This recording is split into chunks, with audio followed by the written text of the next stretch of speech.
So you have started your own business and it's going to be great because that's what everybody tells you, is it's going to be great. You're going to have all this freedom, you're going to have all this money. I'm here to tell you it is not going to be great. Today we're talking about screw ups, and specifically we are talking about my screw ups. I'm Lisa Baldwin, and I started my VA business with a laptop and an idea. Now I'm going to teach you to do the same. Welcome back to my channel. If this is the first time you are joining me, my name is Lisa Baldwin, and I'm here to talk to you about the crap that I messed up on. And what I want to start this video with is telling you that I know you see it on social media all the time.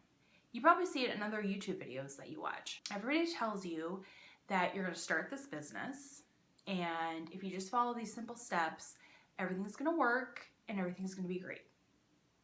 And I'm here to tell you that that is not true. Everybody has screw ups in their business. You can call them failures, you can call them lessons, you can flat out call them screw ups. But here's the thing. Everybody has them. There is no business anywhere, whether you are a virtual assistant or own any other business, that doesn't have failures. And what I want to talk about in today's video are the failures I had in my business. And I want to do that for two reasons. The first reason is I don't want you to make the same mistakes in your business. And two, I want you to know that I'm a real person who started a real business that made real mistakes. I don't want to portray that I know everything and that I'm some guru that if you just follow absolutely everything I say, everything's going to be perfect, because it's not. So let me talk to you about my biggest failures in starting my VA business. Number one is I was looking for quantity over quality. And let me tell you what I mean by that. When I started my business, I just needed clients. I needed clients and I needed money. And I didn't care what those clients looked like. All I cared is that they needed me and they needed my service. And let me tell you what that got me. It attracted the wrong clients, because whether or not I was purposely doing this, I was exuding desperation. I didn't care who I got. And let me tell you who I got. I got business owners that had no clear vision for their business. They had low budgets. They only needed me for a few hours a month, and they only needed me for a very short period of time, because they soon realized that hiring a virtual assistant was not going to save their business the way that they thought it was going to save their business. Another thing about these clients is they lacked clear vision and they didn't have strong goals for what they wanted for their business.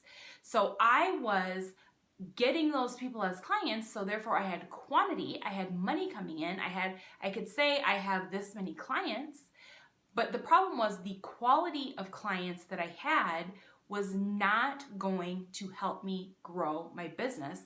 And honestly, it wasn't even letting me use my skill set to my full potential. Because another thing that I noticed with these clients, and again, there's nothing wrong with these people or their businesses, it just wasn't what I wanted to attract. But what I found is they thought a virtual assistant was going to come in and fix their business. They thought if I just have somebody come in and help me with the accounting portion, or if I just have somebody come in and help me with the social media portion of things, if I just have somebody come in and tell me what I need to do, it's gonna save my business.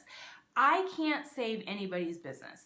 You can't save anybody's business except your own. And what I was learning when I chose quantity over quality was that I was not growing my business. I wasn't even helping these clients.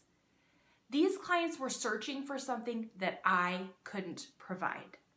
So as soon as I discovered that I needed quality over quantity, that is when my business grew. Because when you have quality over quantity, and I've done a video about this before, and I will link it here in the comments below. When you get good clients, they refer like people. So as soon as I had good clients, they were sending me other good quality clients because birds of a feather flock together. So if you're working with strong, goal, vision-oriented entrepreneurs, small business owners, that is who they hang out with. That is who they were sending to me, and therefore that helped my business to grow. Failure number 2 was spending time on things that weren't making me any money. So before I started my business, I wanted to have everything like perfect and ready to go. And maybe you're that same way. You're kind of a perfectionist. So I wanted to have my website looking good. I am really crappy at websites. They frustrate me. But I wanted a website to look decent, okay? I wanted to have business cards. So when I went out and met all these people all over the country, I had something to give them. I was targeting absolutely everybody. Like I was on Instagram, I was on Facebook, I was everywhere. Like I tried to do every social media platform, and I had to have everything ready to go before I could start advertising my business. And the problem was I was like throwing all this crap at the wall, hoping that it was gonna stick. And then when I launched my business, because I hadn't concentrated on one profitable area, I launched my business and I had like nothing. And I was disappointed when people weren't like flocking to me and wanting to hire me. Well, that's because I looked inconsistent, and I was spending my time and my money, frankly, on things that were a waste. And the lesson that you can learn from that failure is focus on one thing. Focus on one thing. And if I could do it over again, I would have waited on the website. I would have launched my business Facebook page, because everything that I had on my website, I could have put on my business Facebook page. And 1, it was free, and 2, it was really fast to set up. Now, do I think having a website is necessary? I think eventually it is. You know, I have my website today, and I'm happy that I have it, and I don't regret having it now. What I'm saying is, what I was doing in the beginning was wasting my time, when my time could have been better spent somewhere else. And those business cards, I ordered like 500, and I'm pretty sure I still have about 485 of them. Failure number 3 was not treating my business like a business. I was treating it like a hobby. And let me tell you what that looked like. I would get up in the morning about 10 o'clock, because I wanted to sleep in. And then what I would do is I would get out of bed and I'd brush my teeth, and then I'd go sit in my recliner chair with my laptop, still in my pajamas, or wear my sweatpants or whatever, and then think that I could be productive. I don't know what I was thinking, you guys. I don't know what I was thinking, because what I would do is I would sit in my recliner chair with the TV on, with my laptop, and then I would get distracted by 500 different things. And I was not growing my business. I was not a business. I thought it was a business, but instead I was just like a glorified hobby. And then also, like I said, I'd roll my butt out of bed at 10 o'clock in the morning. I had no solid business hours. I worked whenever I wanted. Now, granted, at this time, I didn't have a lot of clients, but I just was just like, oh, this is great. Working from home is great. I have all this freedom to do whatever I want, but the problem is the freedom was hurting me. So let me tell you what I decided to do that changed everything for my business. I get up at 6 a.m. every morning, Monday through Friday. I am in my office by 8 o'clock, and I look like this every single day. I may not leave my house. I may not see another client all day long. I do video message with clients all day long, so I don't see people physically in front of me, hardly ever. But I do a lot of video messaging back and forth with clients. But I put on full makeup, full hair, and I dress like I'm going to work. My clients know I'm in the office at 8 a.m. every day. They also know that I am available until 5 p.m. and then I'm done.